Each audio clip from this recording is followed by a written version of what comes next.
Okay, welcome to the deep dive.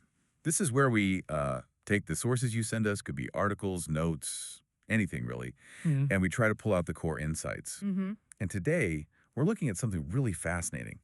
Two lives running in parallel, but, well, vastly different on the surface. That's right.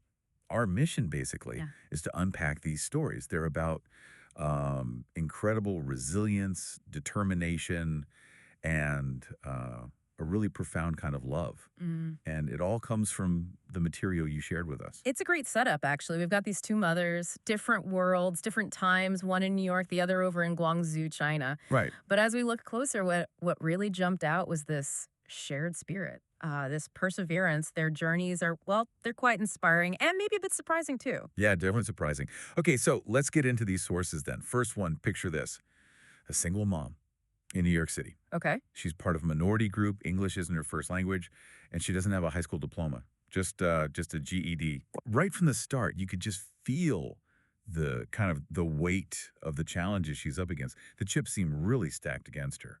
And what's so compelling, I think, is how that mirrors in a totally different context, obviously, culturally, historically, the early life of the second mother we're looking at. How so? Well, she grew up in China during the Cultural Revolution, Hmm.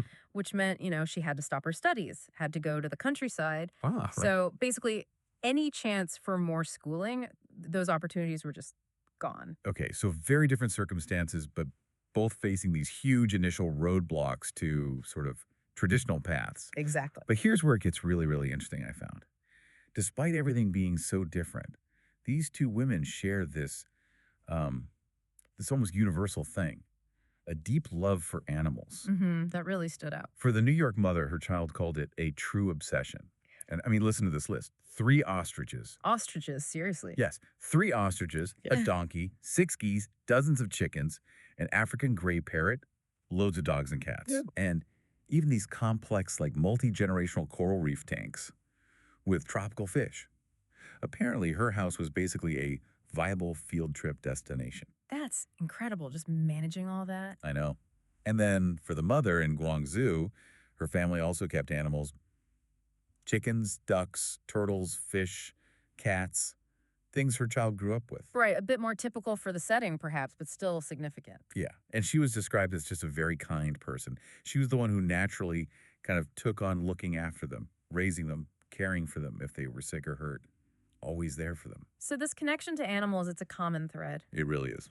And, if we connect this to the bigger picture, it seems like both women, because maybe those traditional opportunities weren't there, they found their own ways, unique ways to build something for themselves, for their families. Yeah, they definitely didn't just accept the status quo. No, there was this drive to create something more. Absolutely. Like, take the New York mother again. She'd spent years working, as her child put it, for shitty bosses at shittier dog grooming shops. Uh-huh. Then- Been there. Well, not the dog grooming part. Right. And she'd had enough. Now, she had done this certificate program, the New York School of Dog Grooming. Okay, so some specific training. Yeah. And her child said she looked back on that time with just the deepest nostalgia. So what does she do? She somehow manages to lease a commercial space, renovates it herself. Wow. Puts in all the kennels, the baths, everything you need to offer these absurdly clean, professional dog grooming services. So she went into business for herself. Completely self-employed, her own boss, Huh. and apparently found huge success. And get this, with zero formal training in business or marketing or finance. That's amazing how Well, according to her child, it was down to her just being incredibly good at what she does, plus this real desire to give the best service possible. And crucially, she loved the work, loved the animals. that passion coming through again. Exactly. Yeah. And it was enough to make sure her child never went hungry.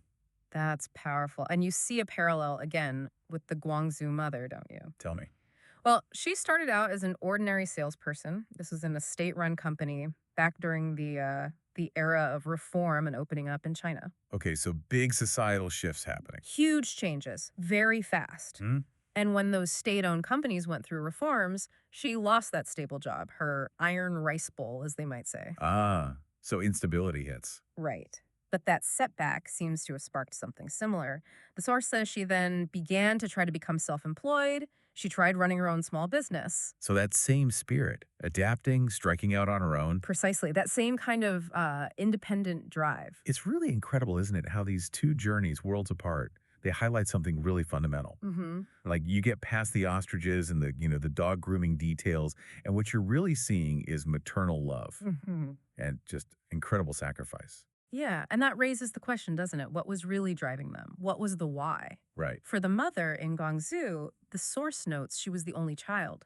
So naturally, all her focus, all her love, it would fall on her child. Mm. And she was constantly trying, like really pushing to bring her child the best things, mention things like paintings, computers. Things she likely didn't have herself. Exactly, because she didn't want her child to miss out the way she did. Her own youth was marked by material scarcity, these constant revolutionary movements. A time when, as the source says, she did not have access to much in the way of material goods, schooling, or opportunities, or even destiny in her own hands. Wow. That puts her drive into perspective. Yeah, She wanted a different reality for her kid. completely. And the New York mother, too, right? Yeah. Her success, which really came from that passion for animals, that commitment to doing great work, it meant her child was provided for, never went hungry. It was her way. Yeah, her profound way of building stability, building a foundation when, it seemed like there was nothing to build on. Just an extraordinary act of love and sheer will. It really is. I mean, think about it. For the New York mother, facing, as the source puts it, pretty much all the ways a single mom can have the chips stacked against her. Yeah. And for the Guangzhou mother, living through a period where she just did not have access to much, period. Hmm. Yet, in their children's eyes, both were seen as loving, kind, and the phrase used was like super women. Super women. Yeah, I could see that. Women who just tried their absolute best to hold the family together, support their kids all the way in her life. And it wasn't easy, was it? It took time. The sources emphasized the years of hardship, the tireless work. Definitely not an overnight thing. For the Guangzhou mother, it even says it wasn't until she finally reached retirement age and her hair turned gray that she actually began to enjoy a life of her own. Decades of sacrifice before she could focus on herself. That really lands, doesn't it? It does. So looking back at these two deep dives, these lives from New York and Guangzhou, Hmm. it just powerfully shows you, I think, the scale of human resilience Hmm. and how success can come from really unexpected places. And underneath it all, just that undeniable, enduring strength of, well, a mother's love. It really makes you think, though, how much of what we achieve or what anyone achieves is really about the external stuff, the opportunities we're given, Verse? versus how much is about what's inside, that internal drive, the Yeah. passion, the commitment, especially to the people we love. It's a great question. Yeah, and maybe makes you wonder what unexpected kind of superpowers might be lying dormant inside people, hidden perhaps by the most challenging circumstances, just waiting for a chance to be unleashed.